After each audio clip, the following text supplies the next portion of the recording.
حضرت یوسف علیہ السلام وہاں پیش ہوں گے. وَإِذْ قَالَ يُوسُفُ لِأَبِيهِ، اللہ فرماتا ہے محبوب آپ نے دیکھا جب یوسف علیہ السلام نے اپنے باپ کو اپنا خواب بتایا تھا کہ ایک چاند اور سورج اور 11 ستارے مجھے سجدہ کر رہے ہیں، اور حضرت یعقوب علیہ السلام نے انہیں فرمایا تھا یا بنی انی ارا فی المنام انی اذبحک فانظر ماذا تری، جو خواب تو نے مجھے بتایا کسی کو نہ بتا دینا، بھائیوں کو نہ بتا دینا. تو روکتے رہے. اس بات کو بیان جب کیا تو آقا دو جہاں سے مخاطب ہو کر اللہ نے فرمایا اذ قال یوسف لابیہ، محبوب آپ نے دیکھا جب یوسف علیہ السلام اپنے ابا کو خواب سنا رہے تھے. تو پھر آگے جو کچھ جواب انہوں نے دیا اس کا بھی علم تھا. تو جب وہ پیش ہوں گے خدا کی بارگاہ میں قیامت کے دن پیش ہوں گے تو پھر وہ گواہی یوسف علیہ السلام تو دیں گے، یوسف علیہ السلام گواہی تو دیں گے، مگر ان کی گواہی کے لیے مصطفیٰ کو بلایا جائے گا، ان کی جو گواہی کے لیے آقا دو جہاں کو بلایا جائے گا. موسیٰ علیہ السلام کے جتنے واقعات ہیں ان سب کو بیان جب رب العزت نے کیا. وَإِذْ اسْتَسْقَىٰ مُوسَىٰ لِقَوْمِهِ یا قوم انکم ظلمتم، جب اسے بیان کیا کہ اے محبوب آپ نے دیکھا جب موسیٰ علیہ السلام کی قوم نے موسیٰ علیہ السلام سے پانی مانگا تھا. موسیٰ لِقَوْمِهِ فَقُلْنَا اضْرِب بِعَصَاكَ الْحَجَرَ، لکو تک صحرا کی اس پہاڑ کی چوٹی پر تھے، وہاں انہوں نے پانی مانگا تھا. اس بات کو جب اللہ پاک نے محبوب کو سنایا، بیان فرمایا، قرآن میں بیان فرمایا، تو فرمایا محبوب اس وقت آپ تھے جب امت نے موسیٰ علیہ السلام سے پانی مانگا تھا. تو رب العزت نے فرمایا تھا فَانْفَجَرَتْ مِنْ اثْنَتَا عَشْرَةَ عَيْنًا قَدْ عَلِمَ كُلُّ أُنَاسٍ مَشْرَبَهُمْ، اپنا عصا اس پہاڑ پر مارو، پانی کے ٹھنڈے اور میٹھے چشمے شروع ہو جائیں گے. تو وہ پانی کے ٹھنڈے اور میٹھے چشمے شروع ہو گئے.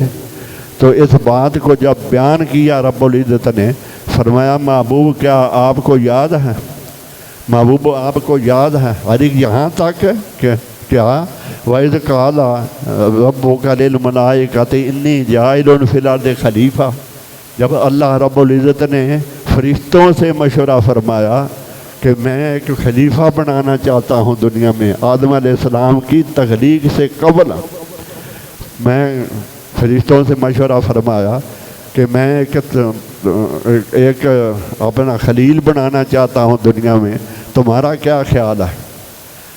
تو اللہ پاک فرشتوں نے کہا انی اعلم ما لا تعلمون، جو رب العزت نے بعد میں فرمایا. تو ان فرشتوں نے کہا وَنَحْنُ نُسَبِّحُ بِحَمْدِكَ وَنُقَدِّسُ لَكَ، باری تعالیٰ نہ پیدا کر، یہ دنگا فساد کرے گا زمین پر، خون بہائے گا ایک دوسرے کا، اسے نہ پیدا کر. اگر تو پیدا کرنا چاہتا ہے تو اور فرشتے پیدا کر لے، وہ حمد و ثنا کریں گے، تیری حمد و ثنا کریں گے. اس بات کو جب رب العزت بیان فرماتا ہے تو محبوب سے فرماتا ہے محبوب کیا آپ اس وقت تھے؟ آپ کو یاد ہے کہ یہ جو کچھ بھی اللہ رب العزت فرشتوں سے فرما رہا تھا، جب اس کو بیان کیا تو کلمہ اس سے بیان کیا. یہ سارے کے ساری تصدیقیں اس حدیث کی نہیں ہو رہی، اس حدیث کی تصدیقیں نہیں ساری کی ساری ہو رہی.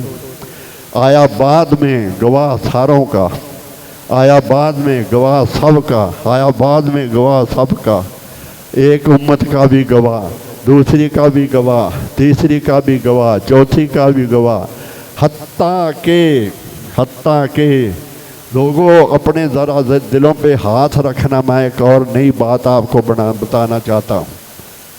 وَإِذَا قِيلَ لَهُمْ تَعَالَوْا إِلَىٰ مَا أَنزَلَ اللَّهُ وَإِلَى الرَّسُولِ رَأَيْتَ الْمُنَافِقِينَ يَصُدُّونَ عَنْكَ صُدُودًا. محبوب جب انہیں بلایا جائے آؤ اللہ کی طرف تو دوڑے دوڑے آتے. وَإِذَا قِيلَ لَهُمْ تَعَالَوْا، ان منافقوں کا یہ حال ہے۔ رب العزت فرماتا سورہ منافقون میں ان منافقوں کا یہ حال ہے کہ انہیں اللہ کی طرف بلائیں۔ وَإِذَا قِيلَ لَهُمْ إِلَىٰ مَا أَنزَلَ اللَّهُ، جو اللہ نے نازل کیا ہے آؤ اس طرف۔ وَإِلَى الرَّسُولِ، جب تیری طرف بلائیں تو سر کو جھٹک دیتے ہیں، سر کو جھٹک دیتے ہیں۔ اب وہ نازل جو کیا رب العزت نے، وَإِذَا قِيلَ لَهُمْ تَعَالَوْا إِلَىٰ مَا أَنزَلَ اللَّهُ وَإِلَى الرَّسُولِ، رب نہیں فرماتا رب نے نازل فرمایا، اللہ نہیں فرماتا رب نے نازل فرمایا، اللہ اور رسول نے نازل فرمایا، اللہ اور رسول نے نازل فرمایا۔ قرآن اللہ یہ نہیں فرماتا کہ میں نے نازل کیا، اللہ اور رسول نے نازل کرنے میں بھی اپنے محبوب کو ساتھ رکھا، نازل کرنے میں بھی محبوب کو ساتھ رکھا، اذان میں بھی محبوب کو ساتھ رکھا۔ ہائے ہائے ہائے۔ اور وہ زمانہ جب وہ ان سمجھنے والوں کا زمانہ تھا، ان سمجھنے والوں کا زمانہ تھا، ان سے کوئی پوچھ لیتا آج تاریخ کیا ہے، وہ کہنے لگے واللہ ورسولہ، اللہ اور رسول جانتے ہیں، اللہ اور رسول جانتے ہیں، ہمیں نہیں علم۔ کبھی کسی نے نہیں کہا کہ خدا بہتر جانتا ہے، اللہ اور رسول بہتر جانتے ہیں۔